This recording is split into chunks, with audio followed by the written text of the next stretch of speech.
अस्सलाम वालेकुम। पिछले लेक्चर में हमने बात किया था कि आपके म्यूचुअल फ़ंड के चार्जेज़ और फ़ीस क्या-क्या होती हैं और उनको कभी भी आपने इन्वेस्टमेंट करना है म्यूचुअल फ़ंड वगैरह में या आपको सिलेक्शन वगैरह करनी है तो आपको वो चीज़ें देखनी पड़ेंगी बिफ़ोर इन्वेस्टमेंट। ठीक है? आज हम बात करेंगे कि आपके म्यूचुअल फ़ंड के रिस्क और रिटर्न का क्या कॉन्सेप्ट है म्यूचुअल फ़ंड के पर्सपेक्टिव से और हम कैसे इन चीज़ों को मिटिगेट कर सकते हैं। ठीक है? देखें, हमेशा इन्वेस्टमेंट हम जब भी देखते हैं हमारे पास यही कॉन्सेप्ट होता है कि जितना ज़्यादा हम रिस्क लेंगे उतना ही ज़्यादा हमें रिटर्न मिलेगा। ठीक है, लेकिन ये रिस्क और रिटर्न का जो टोटल कॉन्सेप्ट है ये टोटल आपकी प्रोफाइल पे डिपेंड करता है, रिस्क प्रोफाइल पे डिपेंड करता है कि आप रिस्क टेकर हो, आप रिस्क एवर्स्ड हो, टोटली आपकी रिस्क प्रोफाइल पे डिपेंड करता है। अगर आप रिस्क सीकर हो तो आप इसका मतलब आप टोटली सेक्टर फंड्स में चले जाओगे, आप बिल्कुल इक्विटी में जाओगे, आपने एक ही जगह इन्वेस्टमेंट की है, इनके बहुत ज़्यादा आप रिस्क ले रहे हो क्योंकि उसका रिटर्न भी बहुत ज़्यादा हो सकता है। लेकिन आप अगर रिस्क एवर्स्ड हो तो आप कोशिश करोगे रिस्क फ्री इन्वेस्टमेंट्स जो आपकी होती हैं या आप कह सकते हैं कि गवर्नमेंट के टी बिल्स वगैरह होते हैं तो आप उसमें इन्वेस्टमेंट करेंगे। ठीक है, तो ये कॉन्सेप्ट तो आपको क्लियर हो गया। जब भी आप इन्वेस्टमेंट करेंगे ये तो आपका कॉन्सेप्ट सेम ही रहेगा, the higher the risk the higher is the return.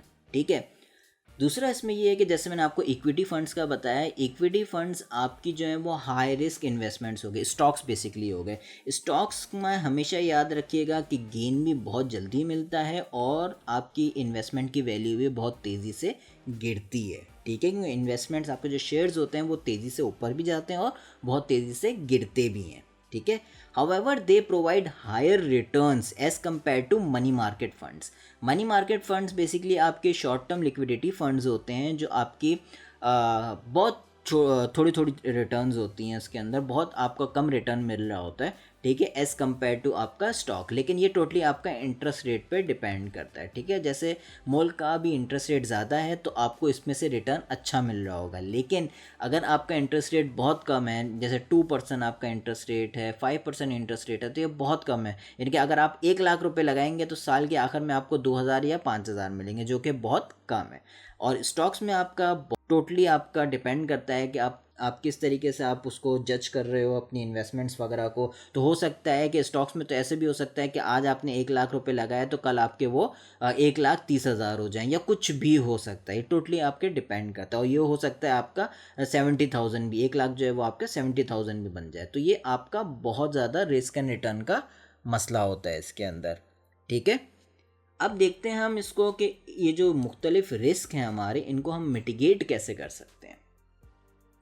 देखिए, मिटिगेट करने के लिए कुछ पॉइंट्स मैंने लिखे हैं। सबसे पहला तो ये है कि आप किसी भी म्यूचुअल फंड में इन्वेस्ट करेंगे ना तो आप उसका ट्रैक रिकॉर्ड लाजमी देखेंगे पिछले 5 साल का।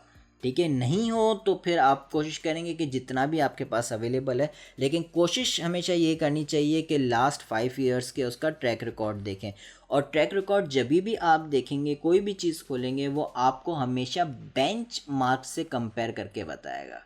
ठीक है, बेंचमार्क बेसिकली जैसे अगर आपका इक्विटी है, ठीक है, इक्विटी के अगर आप म्यूचुअल फंड में हो तो बेंचमार्क उसके लिए क्या हो जाएगा, PSX है। ठीक है, वो आपको बताएगा कि PSX ने फॉर एग्जांपल लास्ट 5 ईयर्स में 33% का रिटर्न दिया है। उसके कंपैरिजन में हमारे फंड ने फॉर एग्जांपल 35% का रिटर्न दिया है या हो सकता है 40% का रिटर्न दिया है। तो इस तरह से वो बेंचमार्क से अपने आप को कंपेयर करते हैं।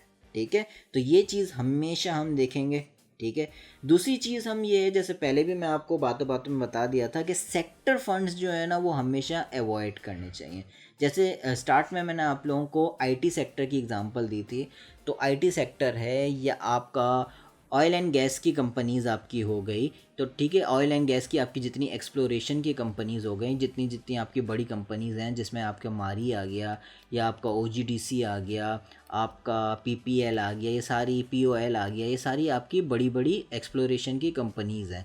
ठीक है, लोग क्या करते हैं अक्सर रिस्क लेने के लिए, ज़्यादा रिटर्न लेने के लिए वो एक ही सेक्टर में इन्वेस्ट कर देते हैं।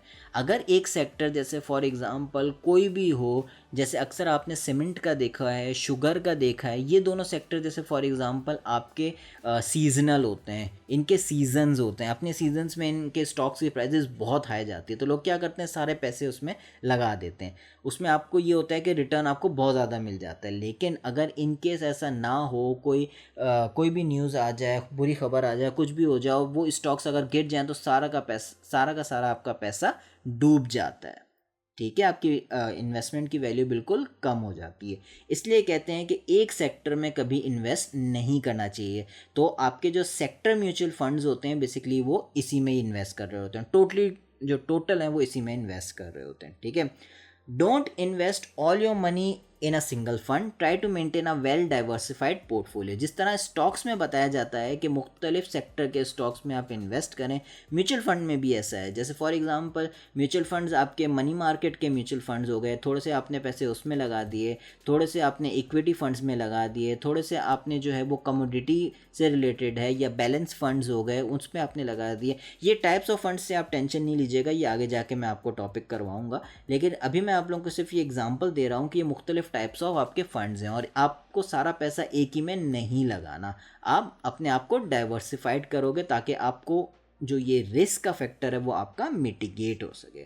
ठीक है, और फाइनल हमारे पास क्या है, never ever invest a lump sum amount into a fund, try to follow systematic investment plan. देखिए सिस्टमैटिक सिप का जो कॉन्सेप्ट है सिस्टमैटिक इन्वेस्टमेंट प्लान, इसका मकसद ये होता है कि आप फॉर एग्ज़ाम्पल अक्सर आपने देखा होगा कि लोग आपको कहते हैं कि मंथली बेसिस पे आप 1000 रुपये जमा कर लें, 5000 रुपये जमा कर दें और आपकी जो 5 साल बाद 10 साल बाद ये इतने पैसे हो जाएंगे।